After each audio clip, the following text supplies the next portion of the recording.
Welcome, everyone. Thank you for joining us for the webcast, The New Pandemic, Supporting Families in the Mental Health Crisis, sponsored by Nivati.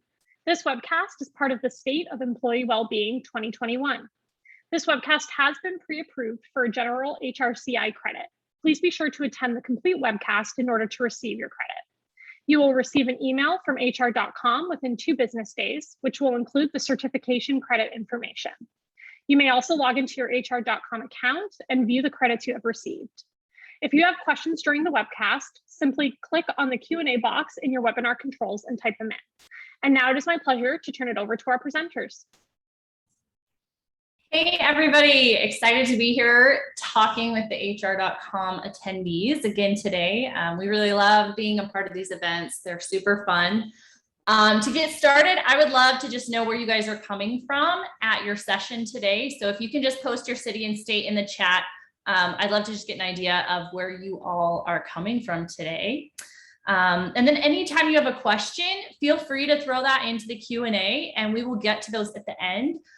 So we are super happy to have questions. We love this to be as interactive as possible in a webinar. So looks like we have people Alabama, Texas, California, Pennsylvania, Minnesota, Georgia, Ohio, South Carolina, Wisconsin, Canada, woo-hoo, Massachusetts, Illinois, Phoenix. Awesome. Well, I am Amelia Wilcox and I am the founder and CEO here at Nivati, and Haeli Harris, who is also here with me today. She and I are both presenting and live in just outside of Salt Lake City, Utah. So anybody else in Utah, let us know that you're here. We want to have a friendly face in the audience. Cool. Well, Nivati is an online platform that we provide mental health and well-being support for employees all over the US and in 28 countries across the world. So I'm excited to get to talk to you guys today about this whole idea of supporting families through the mental health crisis that we're experiencing right now, how that's impacting the workplace, specifically for working parents, and then what you as employers can do to help. So I'm going to start with a story. I love to start with a story in all of my presentations. So this is my family. This is me and my family at Universal Studios in Florida just a few weeks ago. And we went to Harry Potter World. It was awesome. But in this particular story, I'm going to talk to you guys about what happened to us during the pandemic. So I have been, I'm an entrepreneur. I've been running a company and COVID hit and we all went through that. And then my kids got sent home, right? So as parents, we're doing homeschooling. I work from home, so it's super interruptive. A lot of us got sent home to work. And so we've got us, we've got our kids. One of the things I feel like we don't really talk about as much is how it's negatively impacted our children and how they have struggled. I think a lot of us and our teams are struggling and we don't necessarily talk about how that affects the family as much. So in my particular experience with my family, we were homeschooling. My 16-year-old, she started struggling with depression.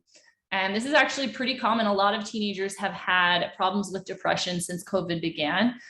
We have a lot of teens actually in treatment through our platform and our counselors.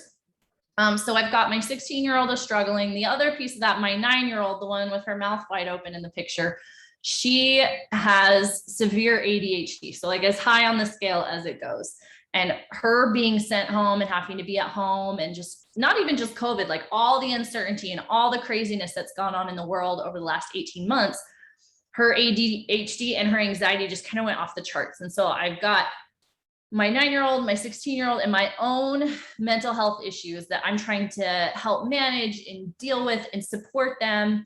And, the burdens of mental health on the family on top of your own mental health is just really, really hard. So we have a lot of employees across all of our organizations that are probably struggling with their own challenges and their family's challenges. And that's what we're going to talk about today, because my story is not unique.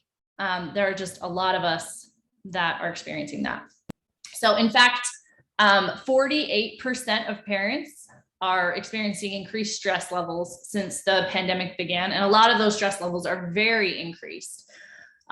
So first I want to shoot a poll up. So if you guys can just pop in and take this poll. I just want to get an idea of what percentage of your employees are working parents.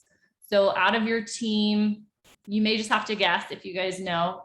But yeah, are we 25% or less, 26 to 50, 51 to 75, 76 or more? So how many of your employees are working parents? I'll give you just a second to click on that.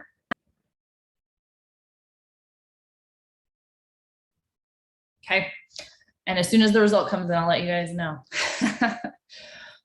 So basically, the mental and emotional well-being of a child is impacted by their own parents' well-being mentally, emotionally, and physically. So not only is what the family is struggling with will affect our employees, but our employees' mental health and well-being will also affect the rest of the members of their family. So, okay, and it looks like 51 to 75% is the most common, followed by 26 to 50, and then 76% or more. So some of you guys aren't sure, and that's okay. So what we're going to talk about is how we can focus on our employees' mental health and improving our employees' mental health so that they can better support the rest of their family in whatever challenges they're experiencing. And so that's what we're going to go into right now. And like I said, if you have any questions, just throw those in the Q&A and we will get to those. So the reason we're struggling, the reason so many people are having problems, we have obviously all of these new stressors that have appeared just in the last 18 months or so. So this is a study done by the American Psychological Association showing how many people are being negatively affected by any of these stressors. So 78% said they're struggling with fear related to COVID-19. Definitely with the Delta variant, we're seeing that probably a resurgence of that number. Remote work is still a big struggle. I actually run an HR community. And if you guys are interested in that, go to our booth afterwards and we can get you signed up for that. But we have an HR community called Brain Trust. And every month we meet as a group for an hour and 15 minutes. And it's this peer-to-peer learning environment. And these HR leaders are talking to other HR leaders about their biggest struggles. And they're even across industries and across different company sizes, they're all the same. Everybody kind of has the same challenges around remote work, forcing people to come back to work, mandating vaccines, inner office politics around people that choose to be unvaccinated or choose not to be, and there's just a lot going on. So then we also have issues, social unrest, economic uncertainty, the politics, all of these things are new. So we were not experiencing most of these previously. But then before that, we already had these stressors. So we as a society already had a really high level of stress, things like mass shootings, climate change, immigration, drugs, sexual harassment, suicide rates. I bet that suicide rate number is even higher of people that are concerned about that now. We've seen just an increase in suicide across the board. But we had all of these already stressing us out as humans. And then we added all these new things on top of it. So that's kind of how we ended up in the situation we're in right now, where we were already on the verge of a mental health crisis. And now we are in a full-blown mental health crisis. So in addition to that, it's actually worse for parents specifically. So things around routine, disruptive routine has been hard. People are trying to squeeze in, what they have to do for their kids between working, or, I've had to go get my kids from school before for mental and emotional issues. Therapy, if they're going to see a therapist in person. There's concerns around people in the family getting the virus, managing remote learning if they're learning at home, and access to healthcare, missing major milestones. So these are just some of the things according to the APA that just the last year and a half is added on. And those are kind of unique to parents. So they're experiencing what was there before, plus what is added on over the last 18 months, plus this extra layer of parental stressors. So Haeli, I'm going to turn it over to you to do the next section. Yeah, so let's talk about why this stress, all this additional stress matters, because it is impacting people a lot more than we think. And why we need to worry about this. So the real effects of stress what we have seen in the mental health field, multiple studies have been done on all of these things. You're more likely to become ill and sick. We have people that have higher levels of stress have weaker immune systems. They have a harder time fighting off viruses. They are sick more often. It also affects people's behaviors. They are found to be usually less active. There's an increase in substance use, which we've seen increase over the pandemic quite a bit. Overeating is very common when people are stressed, and people often withdraw socially as well. It affects physical health. It decreases physical health, not just illness, but it impacts things like the cardiovascular system, the digestive system, endocrine system. It impacts the way our bodies work when we have higher levels of stress. And then, of course, we all know it definitely affects our mental health. It's more difficulty accessing and using healthy coping skills. People are more likely, when they have higher stress levels, they're more likely to struggle with things like anxiety and irritability, harder time focusing, quicker to anger, sadness, depression. So it really impacts people's mental health. So let's and I just realized I forgot to introduce you, Haeli, and say why Haeli knows what she's talking about. She is the lead clinician here at Nivati, and she is a licensed marriage and family therapist, a meditation practitioner, and a yoga instructor. So sorry for forgetting to introduce you, but that is Haeli, and that's why she's talking about mental health. She knows what she's doing. So I'll let you. Yeah, no, thank you. That actually probably helps a lot, because our topic on this is a lot around stress, parenting, and how this affects our mental health. So let's talk a little bit more about mental health.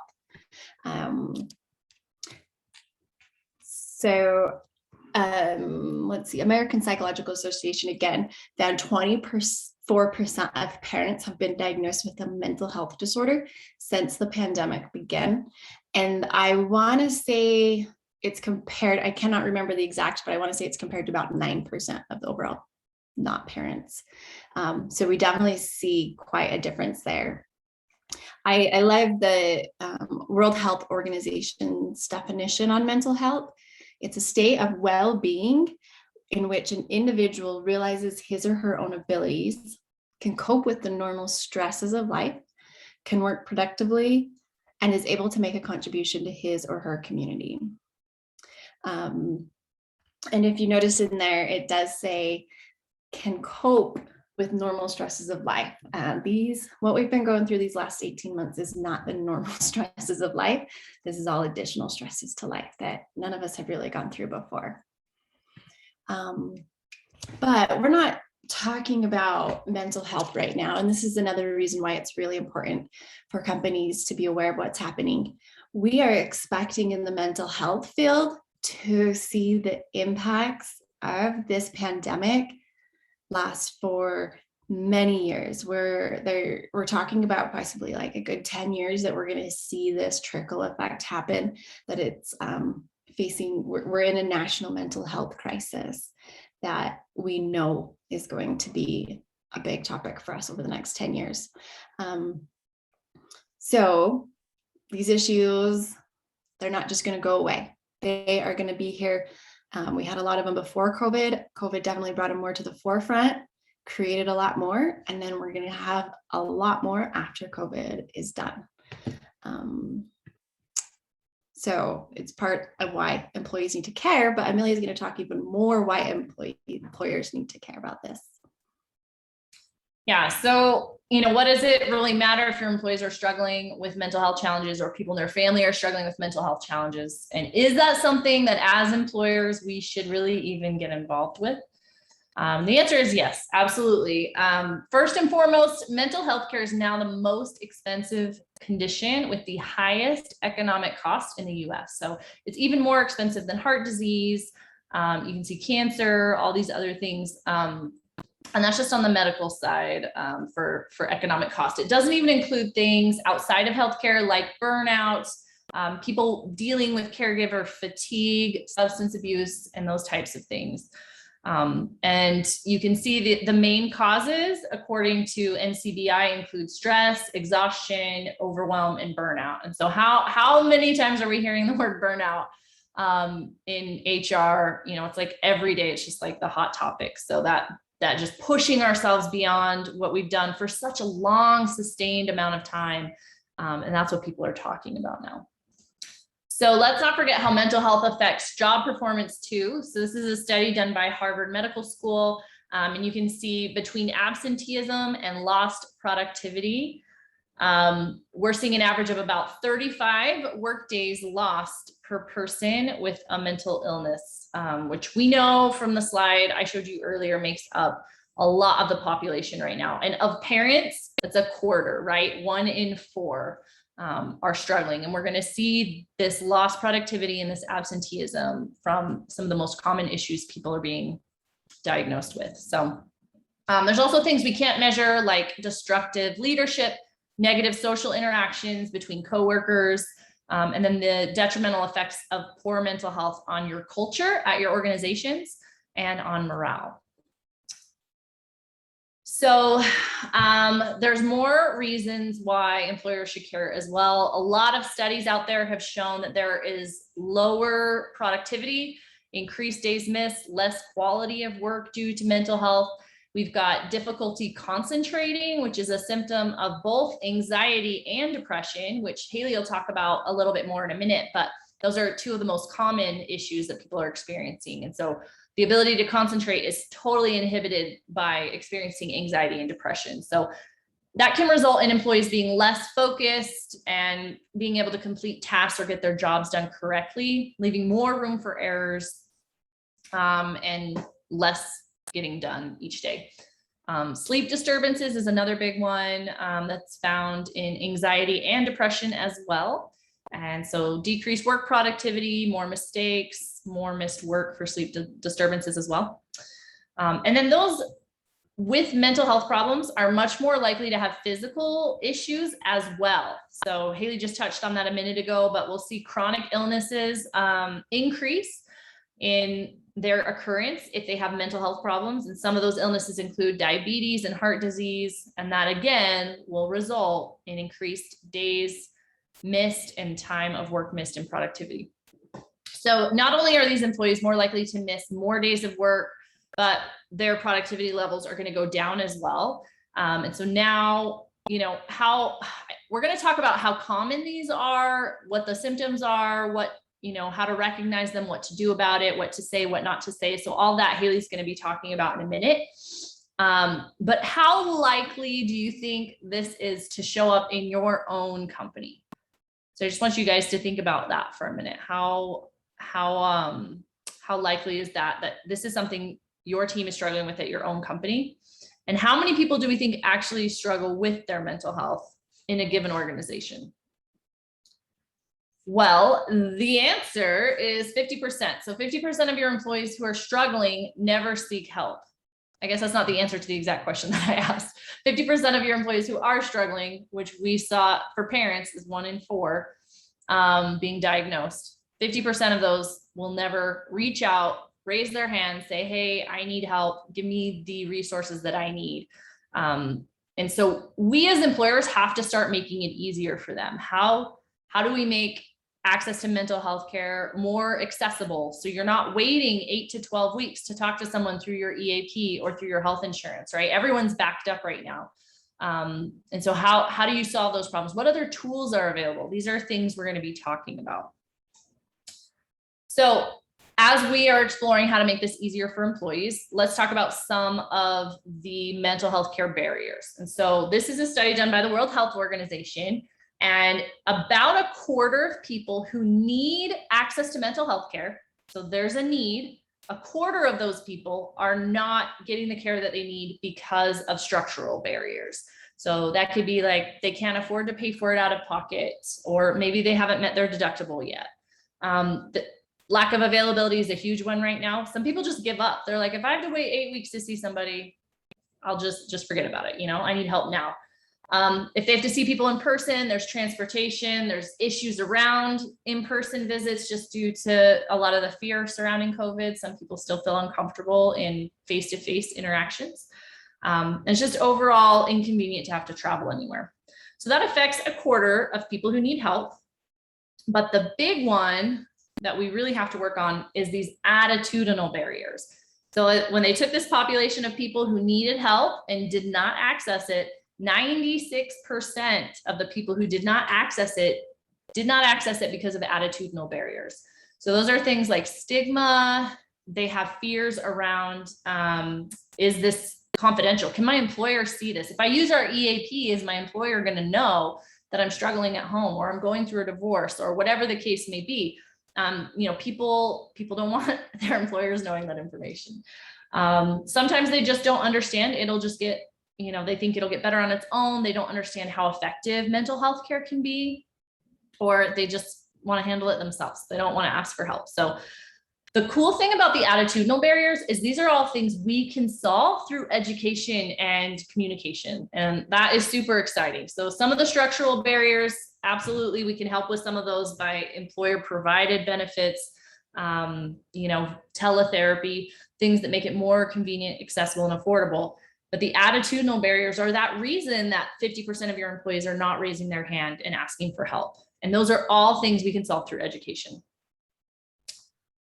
So Haeli, it's your turn. Definitely, yeah. So, okay, we're going to do another poll. And I think, Amelia, you might have to, well, the results should show up on my side too. Will I be able to see them? They showed up for me.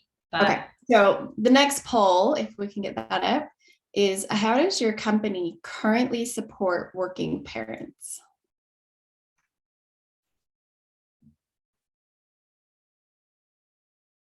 I feel like it's kind of unfair that we don't get to vote. I want to vote on it. So we've got PTO, flexible work, childcare. There are some of our clients provide childcare for their employees, which is cool. Access to counseling, other mental health and wellness benefits, multiple of the above. Some of our clients do meditation, right? So that might fall under mental health and wellness, yoga, things like that decrease stress. Okay, so we'll wait for those results to come in. So how can we best support parents? Because we know that stress for parents during this pandemic is higher. As Amelia mentioned, the education and the basic needs are the highest stressors for parents right now. Parents are stretched. They are taking care of kids. They're doing online school. Some are doing online work, less support due to social distancing. That's a big one we'll talk about. Having to work from home with the kids there, trying to take care of their own mental well-being while they're trying to take care of their children's mental well-being as well. So, okay. I don't have the results. I don't know if they've shown up yet. Amelia, tell me if they do. Yeah, I don't see them yet. Is the poll still open, Mackenzie? Oh, there we go. There we go. Okay. So let's see. Big win was 59% at multiple of the above, which is great. Flexible work options, 23%, PTO, 15%, 2% counseling services. Hoping that some of that multiple of the above had some of those counseling services in there as a therapist. And then I did see in the chat, somebody said we don't really do much, to be honest. And I appreciate your honesty because that takes a lot to say that. So here we're going to talk about how you guys can best support parents and families during these times. And remember, mental health problems, we're going to see this for a long time. So these aren't just options we need now. So the first, we'll go through each one more in detail, having flexible options like wellness days, health hours, PTO, having open dialogue, having that open communication, which comes from the leaders, providing resources, which is going to encourage people to get that help. Remember, half that need it don't get it. And so if we put more resources out there, they're more likely to go get that help. And how to build a community. So let's start with the flexible options. especially if you have a family, but we all know raising a family is not predictable. And it's even more unpredictable during the pandemic. A study found that 96% of employees reported they need flexibility in the workplace. So what can this include? This can include workplace flexibility, which would be like having options to do remote work, flexible working hours, so not having them just 8-hour block, kind of they can break it up if needed, less travel for some people, and reducing hours or the workload. The company flexibility can include things like having wellness days where I run an HR anxiety group, and one company said that they all come in late on like a Wednesday, or they all leave early on a Wednesday. And that's like their wellness time for them to go do some self-care stuff, which that was great. That's some wellness time. Having health hours where it's just mental health hours where they can take that time off. It's not necessarily sick time. And then paid family leave is something that a lot of parents really would like to have more often. So those are some of the flexible options. Let's now talk about having an open dialogue. So as you saw in the attitudinal barriers, one of the biggest things is the stigma around mental health and getting that help that they need. The biggest way that we can help with that stigma is talking about it, having an open dialogue. The more we talk about it, the more normalized we make it. So how can you talk about it? How can we help our leaders of our company talk about it?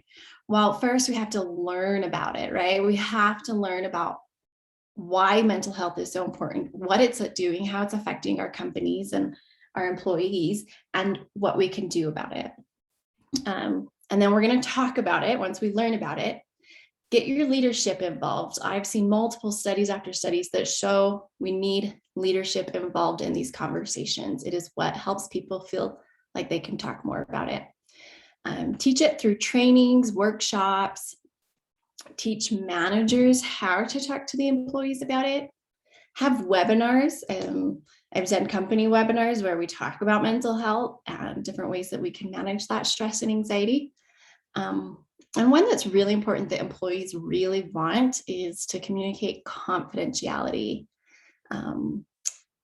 so that they feel safe in talking about, they're struggling with something at home and need to use some of that time. So best. Can I jump in? Yes. And I just want to add something to that. So some of the clients that we've seen do this really, really well, do cool things with their teams where the CEO maybe is really outspoken about mental health. And we've seen things like an email that goes to the company that just has like a little blurb from the CEO talking about how it's okay not to be okay. Or even talking about a struggle they've had themselves, right? The more vulnerable that leadership can be with their teams, the more comfortable and safe that those teams feel with their own struggles. So we've also seen some of our clients do like a team, I can't remember what they called it. Homey is a real estate tech company here in Utah, and they do something pretty cool where their CEO facilitates these kind of chats where they people that want to can come and they can sit and they can talk about their challenges. So, I mean, that is like to the extreme end of like the most awesome stuff that we've seen, but the results are phenomenal. And their employees feel very safe and comfortable and are able to ask for the help that they need. So it could be as simple as an email. It could be as grandiose as, the CEO actually talking to their team in person in a group and setting that example. But we've seen it done a bunch of different ways. And it's just all about having those conversations and having that come from leadership. So I just wanted to throw that in there. Yes. Yeah, no, thank you. I appreciate that. And so let's talk about some best practices for open dialogue. One second, switch. So some of the best practices that we can do when we're trying to create this is understanding signs and symptoms, which we've talked about some of them, and we'll talk about a little bit more. And we'll talk about ways you can create a safe and confidential space, which we're going to encourage them to share their feelings, use good listening skills, learn what to say and what not to say. Take care of your own mental health. That is so important. We can't help others if we're not helping ourselves. And then providing that employee education. So let's talk about one thing that I get asked a lot is, hey, what do we say and what do we don't say? So some of the keys for this communication, you skipped, there we go. So here are some ideas on what you can say and some things to maybe steer clear of. What to say, it went away again. Okay. I'm here to help. I'm here if you want to talk. I'm here to talk whenever you are ready. So you are putting it in their hands and saying, when you need to, I'm here. What can I do to help or support you today? How are you coping? I wanted to check in with you. I noticed that you've been distant, down, sad. What is concerning you today? Has work been stressful for you lately? I think that's a really good one because a lot of people don't feel comfortable going to their HR or their boss, their leaders, and saying, I'm really stressed and overwhelmed. It's a great thing to ask. And then asking them, what do you do to take care of yourself? What are you doing for your self-care? How are you taking time out for you? Some things to steer clear from. Why don't you just snap out of it? Just stop thinking those things and move on. Lots of people have it worse than you. It's all in your head. Look at the bright side. Why are you being so negative? I think you're being too sensitive. And why do you let yourself feel this way? So notice if those things kind of come to your mind when people are struggling, and yourself. Ask those to yourself too. Do you say that stuff to yourself? Is really important. Yeah, I definitely say, look on the bright side. Like even with my kids, I'll just be like, you have so much going for you, so much to be happy about. And anyway, this is like eye-opening for me because I was like, oh, I need to do more validation and less like redirection. So I think that's awesome. Yeah. Oh, and now it's my turn. So cool.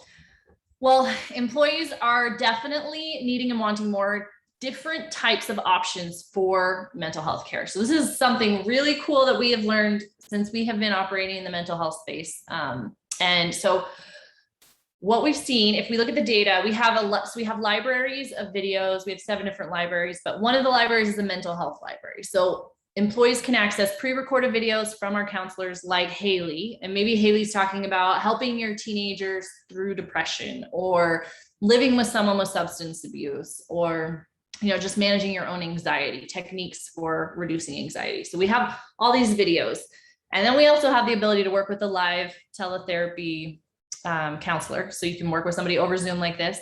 You can also download PDFs, and we have a care bot. And if you look at the individual users, the people that access teletherapy are not the same people that watch the videos. And those people are not the same people that are downloading the PDF. So this was like a huge discovery for me because I realized we really need to meet employees where they're at. So any mental health program you're wanting to roll out in your company, it should include a variety of ways that you can meet employees where they're at. So not everybody's ready to talk to someone, but they might watch a video. Not everybody wants to take the time to watch a video, but they might skim an article. Not everybody feels comfortable talking to a human, but they might talk to a robot. So that's just an example based on our platform. But the programs we've seen be the most successful are the ones where they offer a variety of options. And maybe there's life coaching and counseling, because some people might work with a coach and not a counselor. Or you offer meditation or yoga, things that are proactive that help people that maybe aren't ready for therapy, but they're willing to work on mindfulness and try to get their mental state in a state of less stress. So that's been really interesting to see. Is just there's not a one size fits all solution for anyone. And so when you're rolling something out to your team, you need to make sure you have different components in it that can meet them where they're at, so that there really is some sort of support for people at their comfort level. So yeah, I think that's all I have to say on that slide. Yeah, crisis line. And I hit all the other ones. So yeah, and some people like to use the EAP, some people don't. Some people want to choose their therapists. There's just a lot of different things. So one of the things that makes it very helpful for people is ease of accessibility. So one of the biggest complaints we hear from companies when we're talking to them is that it's like so challenging for employees to get the help that they need. If they're going through insurance, a lot of times there is 8 to 12 weeks is what we're hearing before they have to be on a waiting list or get an appointment that far out, because there's just not that availability. A lot of times they haven't met their deductibles. They have to pay for it out of pocket in the beginning. If they're working with their EAP, it's kind of the same story. They have to like call the 1-800 number, get a list of names, call all the names, get assigned to a clinic, and then they don't have any control over who they're working with. So this experience, any experience where it causes a lot of friction for an employee, really is a deterrent for them. They really don't want to access any of those tools, those resources, those services, if it is a painful, friction-filled experience. So we really, when we're offering things to employees, we need to find ways to make it easier for them to access it. So especially now, since COVID, we're all so used to having different digital solutions and doing things, through video, email, chat, text therapy, things like that. So finding solutions that are super convenient for them, that just makes less legwork, less of those barriers. Company paid therapy, we've seen a ton of this going on, even for companies that have mental health through health insurance, and maybe they have an EAP too, and they're layering on a solution that provides therapy outside of that. We are seeing that happen more and more. And then giving them just more control over their care, letting them schedule when they want to schedule. And then hard limits on the number of sessions is a huge turnoff for employees too. So even if they get with a therapist and they talk to them 3 or 4 sessions, and then they're like, oh, you've used up your sessions, now you have to go work with someone in network and start all over. That is so painful, because you have worked those 3, 4, 5, 6, whatever the limit is, those sessions with that therapist, and you built that relationship, and you're just starting to really dig into it and get the care that you need, because those first few sessions really are just about getting comfortable, right, Haeli? Yes, that's definitely a big complaint that I hear a lot with the traditional EAP model that limits those sessions. Yeah, and there's a lot of companies out there that do the same thing that we do. So you've got your Talkspace, Ginger, Lyra, Modern Health, BetterHelp, and there's a lot of solutions out there. So you can just choose whatever fits your company best, but that's been really successful for people. And then Haeli's going to talk about this slide, and we are sending these slides to you if you want them. So you don't have to worry about trying to write everything down. You can just go to our booth and we'll get these over to you.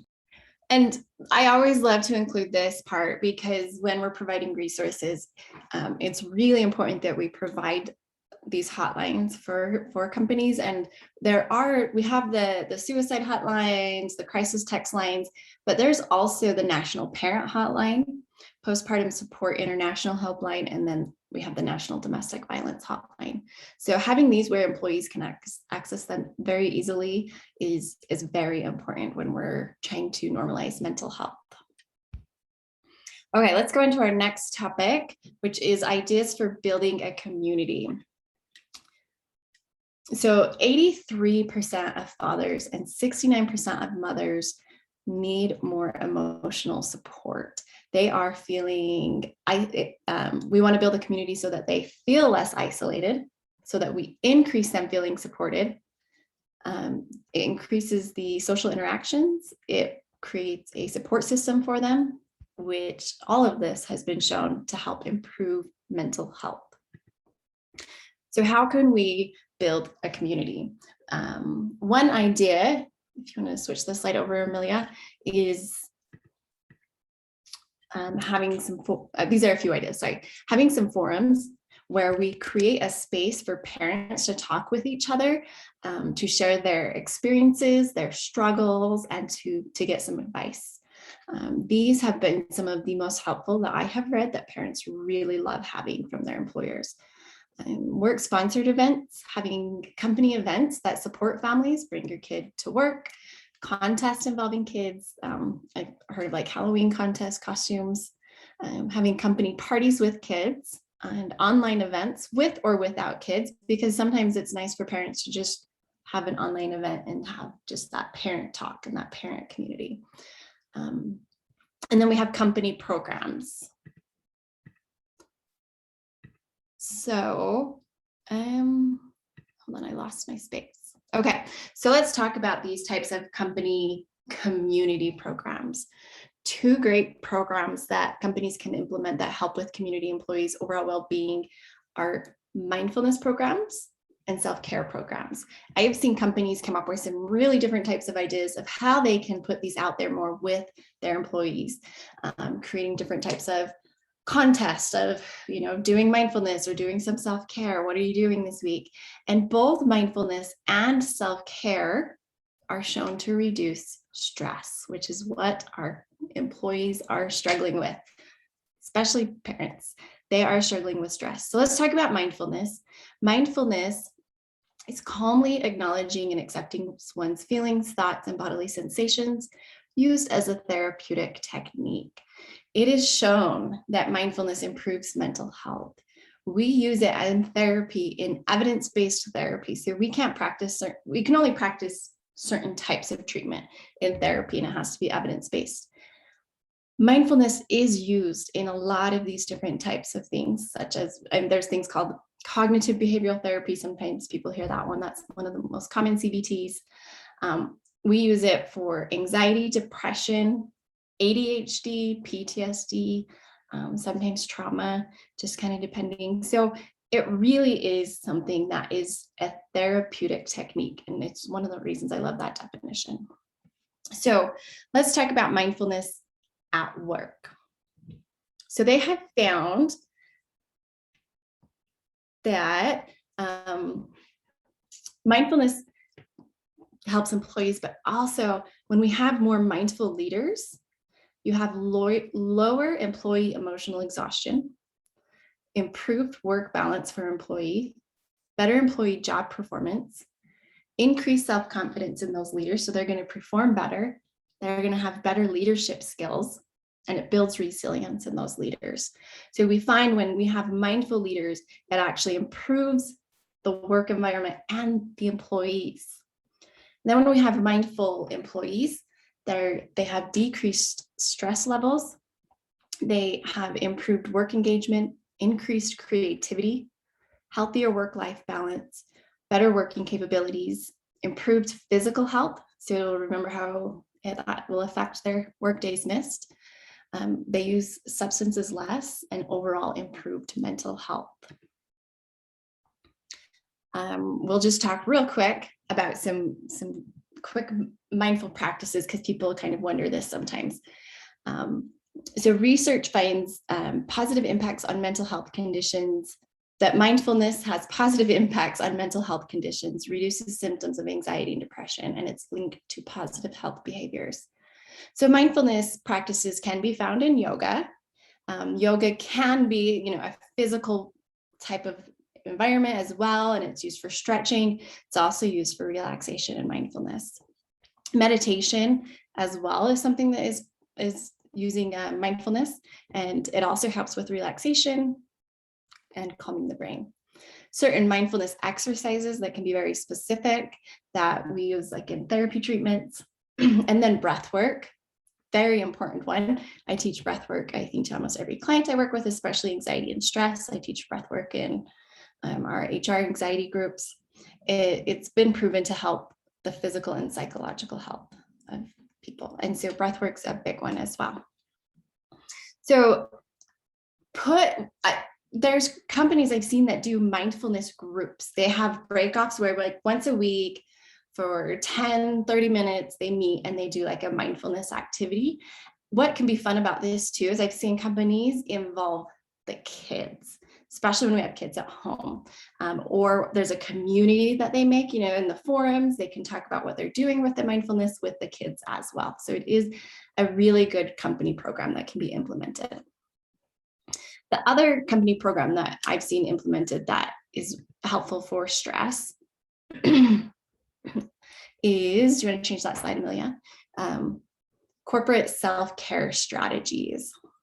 So we want to encourage and incentivize self-care, provide the group mindfulness and meditation, because when we provide those opportunities, that's practicing self-care. creating a comfortable workspace with flexibility. I've heard some companies have a space now that people can go and do a mindfulness time where it's kind of quiet and they can get away from the office part. And then talking about mental and physical health and self-care are some things that we've seen some companies do that help create more of the self-care attitude that we want to see employers put in place. Okay, so Haeli's kind of taking us through some of the strategies. And again, if you guys have questions, just throw those up in the Q&A and we are going to get to those in like 1 minute. If you put any of your questions in the chat, just move them to the Q&A or copy and paste them there so we can get them taken care of here in just a minute. But basically, self-care is just intentionally taking the time for yourself to take care of physical, mental, or emotional health. And it's just so important for us to look at the holistic approach. So the whole person, physically, mentally, emotionally, and that even includes physical, mental, and emotional health of their family members, right? So that's going to negatively affect them or positively affect them, and vice versa. So that includes exercise, diet, sleep, meditation, therapy, and time alone or time away. I've even seen some companies implementing PTO, I guess they're apps, but like a PTO platform that helps you maximize your PTO. There's a company called Donday, and they're a tech company here in Utah. But basically, you know, the employer puts an amount of money into a PTO savings account for them, and then they use Donday to redeem them. The employee puts money in, the employer doesn't match, and then they're actually like using their PTO to really go places and travel. So it's a really cool travel PTO benefit. I've seen a lot of employers implementing that here, and it's been really beneficial for them. Their employees are able to really maximize that time, make the most of it, come back refreshed and excited about life. So there's a lot of really cool resources out there, but really just we want to make sure our employees are doing self-care so that they're taking care of themselves, recharging, and therapists like Haeli will work with employees to help clients improve their self-care while they're treating their mental health challenges at the same time. So that is it for our slides. So this is our contact information. So if you have any questions, you can email me directly. You can email Haeli directly. We're happy to help. We also have a mental fitness toolkit that we put together for you. So if you want to go to our booth and grab that, I think you can just click on it and download it. And so that's available to you. If you want these slides, you can go to our booth. And if you're interested in our HR leader anxiety group counseling sessions that Haeli mentioned, I put that information in the chat that has the link. How do you get to the booth? So you have to go to like the Expo Center, and it's the Nivati booth. If you can't figure it out, just shoot me an email, awilcox@nivati.com. So now we're going to do the Q&A. We've got about 11 minutes. So Haeli, do you want to, you're better answering these questions. So one of the attendees asked, how do you manage your own previously diagnosed mental health challenges when you are an HR department of one, and everybody expects you to just work through it? That is tough. I want to say, one, make sure you're getting therapy for yourself and getting your help. You do need to be taking care of your own mental health disorders and your own mental health overall. We do kind of talk about this in that anxiety group, so it would be great if you want to join that as well. Because especially I find a lot of HR departments of one really struggle because they're having to wear so many hats and there's so much pressure put on them. So making sure you're doing your self-care, you're finding your community, you're practicing mindfulness and doing your therapy and getting the help that you need. All right, next question. How can we educate managers or leadership that talking about this with your employees is not a HIPAA violation? Okay, well, HIPAA is actually more between a doctor or a medical person and the client. So that's more what HIPAA laws are for than for an employee and another person. What they talk about, that's not covered under HIPAA. HIPAA's for the doctor and mental health providers. So it was not breaking any HIPAA laws, because that's not a HIPAA law. That's just a privacy issue within the management. So understanding HIPAA, and I mean, this is something we could talk about doing too, but understanding HIPAA is important. I think that a lot of that has been miscommunicated lately in the news with what some people say. And so no, it's between doctor and client, and it's the doctor, or like I have to follow HIPAA laws. It's me protecting my clients. That's all that HIPAA is. Yeah, I hope that answered that. It's an important distinction. So unless the HR team, management, or leadership are all doctors also, it doesn't apply to them. Okay. Could pica and other eating disorders be classified as mental disorders, and how best would an employee cope with mental health and other challenges in life? So yes, pica is an eating disorder in the diagnostic statistical manual that we have. So it is classified as a mental health disorder. Same with eating disorders. I missed the end of that question though. Hold on. So how best would an employee cope with mental health and other challenges in life? And if that part of the mental health in that question was referring to those specific mental health disorders, the eating disorders, this is when, again, eating disorders are some of the most difficult for us therapists to work with. And they are probably some of the most hesitant to get help. And so starting to talk about mental health, and even talking about eating disorders are part of a mental health disorder, and putting that out there as well. If there is something that's being talked about and you feel comfortable enough, you could even mention that, I think that this eating disorder, from what I know, is a mental health disorder. Have you ever, thought about going to a therapist for this? Or, looking at the resources that we have for mental health, because when we just start opening up that dialogue, it starts getting people to be a little more aware that maybe this is something they could get some help for. Perfect. Yeah. And also we do have team members in the booth. So if you guys do have questions, they will be there all day through the rest of the conference. So you guys can jump in there. Nate, Skylar, Taylor, and John are all there. So you guys can talk to any of them. But yeah, the last question somebody put in the chat: what are some key success factors you see when creating and sustaining engaging parent community groups? This person said they stood up a caregiver peer support group that had weekly informal calls, but there was very little uptake and also not much interaction on their online internal Twitter platform. I would suggest asking the employees what would be most helpful. I mean, we gave a bunch of ideas here in this presentation, so you could take those, you could look at other things, what other companies are doing as well, and ask what their needs are. Because it's kind of like how Amelia mentioned earlier, some people like this and this and this, and in one company, something might be pretty successful, in another company, it might not be, because it's just not what their employees need. So I would suggest asking the employees, a little poll that you send out, and what would you find most supportive for your struggles with, parenting stress or whatever it is.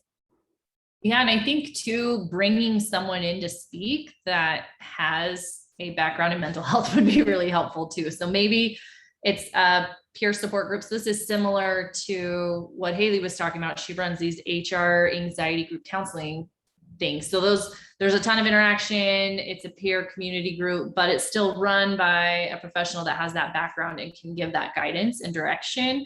So maybe something like that would be helpful, where you can bring in different professionals to speak, have one professional running it, or you could even bring in different speakers to share their knowledge and background, every week. So I think there's a lot of cool ideas in there. We have another question. Do you think group discussions need to be facilitated? Oh, again, I think this will just depend on the needs, because I think in some situations, having a facilitator can be helpful. Like Amelia mentioned, having a mental health professional there to facilitate that group discussion. Sometimes a manager could possibly just facilitate it, or HR. But then sometimes maybe it's just open. And I think it would be just kind of wise to watch what's helping and what's not working. Hey, well, that's all the questions we had. Paul also offered on the chat conducting employee attitude surveys, and polls can help as far as those community groups. So any other questions, throw them up now, or we'll just call it the end and we'll give you guys 4 extra minutes back to yourselves. So thank you for being here with us today. It was awesome. Love being part of this community as always. Come see us at our booth. Sample surveys.